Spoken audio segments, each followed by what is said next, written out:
what is a data scientist? Well, the term was first used by DJ Patil and Jeff Hammerbacher in 2008, around the same time that the words swag and chai latte made it to the Oxford English Dictionary.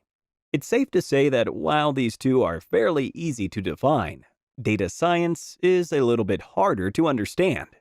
Essentially, the field deals primarily with data. No joke.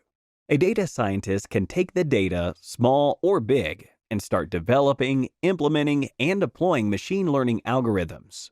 They use advanced statistical methods to do predictive analytics and get meaningful insight from the data. Often, the data scientist will also dabble in deep learning, making use of the latest tech developments, such as neural networks and the likes. Obviously, all of this requires a fairly mathematically inclined thinking style and a lot of programming skills. But is this all? What about their education, work history, formal qualifications, and, of course, which industries hire data scientists in 2019 and pay them a base salary of $117,000?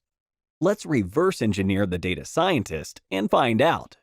If you want to find what makes a data scientist think like one, we conducted a study, methodology in the description, to find out more about the typical data scientist of 2019. At a glance, there's a certain type of professionals who should definitely stay on board. The domain is still strongly dominated by men, 69% of our sample, who can hold a conversation in at least 2 languages. They have been in the workforce for 8 years, but only working as data scientists for 2.3 of them. They can proudly frame up a second cycle academic degree. 74% hold a master's or a PhD, and do a lot more than program Hello World in Python or R, often both. Luckily for those who are female or have not yet earned our doctorates, the segmentation of the data tells a richer and truer story. So, you might be wondering, does data scientist imply Doctor of Philosophy? And the answer is simple. Just as the field is not impregnable by women, so is having a PhD not a prerequisite for the position.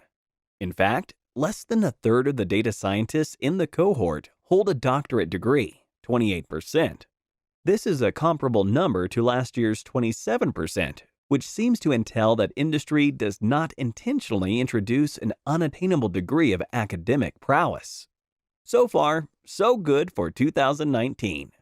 On the other hand, if master's degree is something into which the aspiring data scientist is willing to invest time and effort, it seems to be the golden standard for academic qualifications. 46% of the sample hold a master. In fact, we can speculate that in the future, the requirement for a second cycle academic degree will decrease, being evened out by data scientists penetrating the field with only a bachelor's. And there is already a 4% increase compared to last year in the number of data scientists with only a bachelor's degree. Actually, unless you're coming straight from academia, having a PhD or master's is not essential, especially if you can land an internship or come from an IT background. What's interesting, though, is that there are a lot of other gateways to a job as a data scientist. For example, academic researchers, data analysts, and consultants all have pretty respectable chances of being data scientists in 2019. And if you are to take a look at what you need to study to become a data scientist, you'd notice that the gateways to data science are very many. From economics and social sciences, through natural sciences, statistics and mathematics, computer science, engineering, and of course, data science and analysis. There was even one person who studied law in our cohort. That's all super interesting, but do you still have to go to an Ivy League college or... Actually, not at all. University ranking doesn't seem to influence your chances of becoming a data scientist in 2019.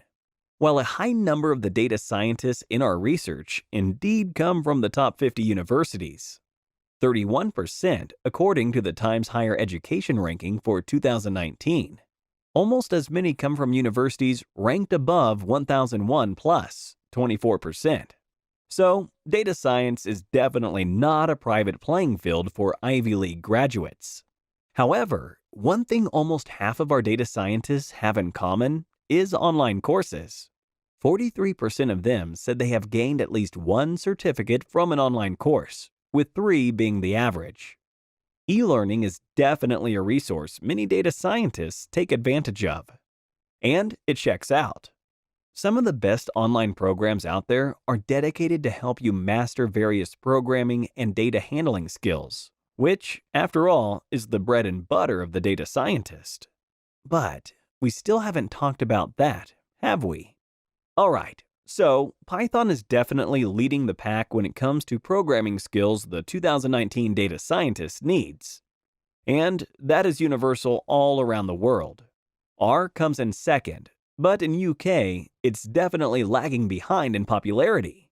SQL and MATLAB also prove to be widely considered handy, so you might want to invest some time brushing up on those too, if you're considering joining the data science race this year.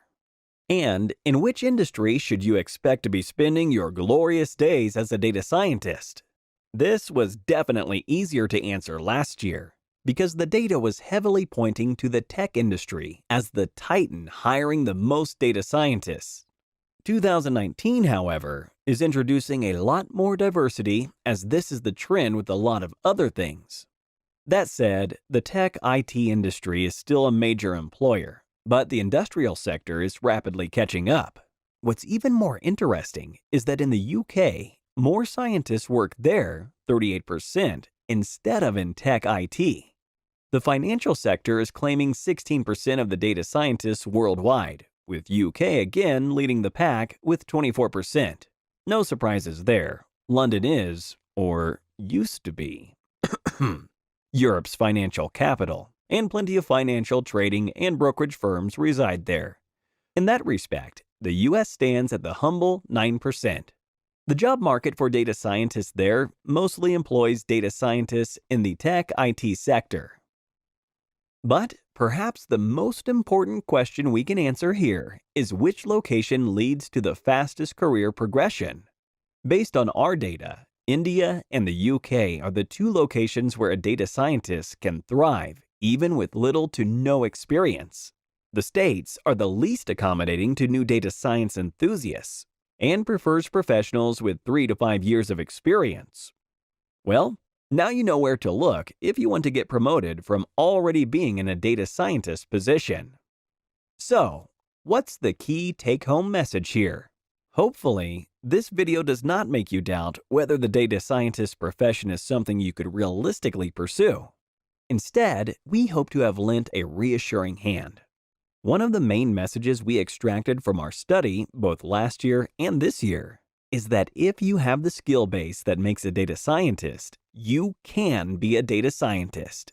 It will be interesting to see how the data science profession changes in the next 2 to 5 years. But right now, a universal data scientist profile appears to be taking shape. A unique programming language toolbox desired across industries and locations, preferably a master's degree or a bachelor's and proof of practical abilities, and a confident learning-on-the-go attitude are the currencies of the field. If you are interested in a solid data science preparation starting from scratch, make sure you visit our website, 365datascience.com, where you can start your preparation and see if this is the career path for you.